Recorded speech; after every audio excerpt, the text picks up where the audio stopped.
କରୁଥିବା ଓଡ଼ିଆଙ୍କ ପାଇଁ ଖୁସି ଖବର। ଦିଲ୍ଲୀରେ ଧୁମଧାମରେ ପାଳନ ହେବ ଓଡ଼ିଶା ପର୍ବ।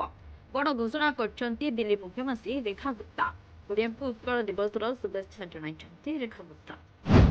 ଉତ୍କଳ ଦିବସରେ ମୁଖ୍ୟମନ୍ତ୍ରୀଙ୍କ ବଡ଼ ଘୋଷଣା। 2 ସପ୍ତାହ ମଧ୍ୟରେ ଆରମ୍ଭ ହେବ ଆୟୁଷ୍ମାନ ଭାରତ ଯୋଜନା। ସାରା ଓଡ଼ିଶାରେ 3,52 ଲକ୍ଷ ଲୋକଙ୍କୁ କରାଯିବ ସାମିଲ।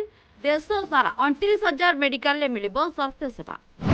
ଏସ୍ବିଆଇର ବଡ଼ ସୂଚନା। 3 ଘଣ୍ଟା ପାଇଁ ଡିଜିଟାଲ ସର୍ଭିସ ବନ୍ଦ। ଅପରାହ୍ନ 1ଟାରୁ 4ଟା ପର୍ଯ୍ୟନ୍ତ ଡିଜିଟାଲ ସର୍ଭିସ ବନ୍ଦ ରହିବ।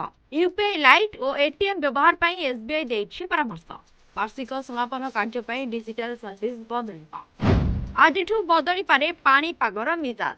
ଗରମରୁ ଆଶ୍ୱସ୍ତି ଦେବ କାଳବୈଶାଖୀ ବର୍ଷା। ଏପ୍ରିଲରୁ ଜୁନ ମଧ୍ୟରେ ପ୍ରବଳ ଗ୍ରୀଷ୍ମ ପ୍ରବାହ ସମ୍ଭାବନା। ସେପଟେ ଘଡ଼ଘଡ଼ି ଓ ପ୍ରବଳ ବର୍ଷାକୁ ଦୃଷ୍ଟିରେ ରଖି 10 ଜିଲ୍ଲାକୁ ସତର୍କତା ଜାରି କରିଛି ପାଣିପାଗ କେନ୍ଦ୍ର।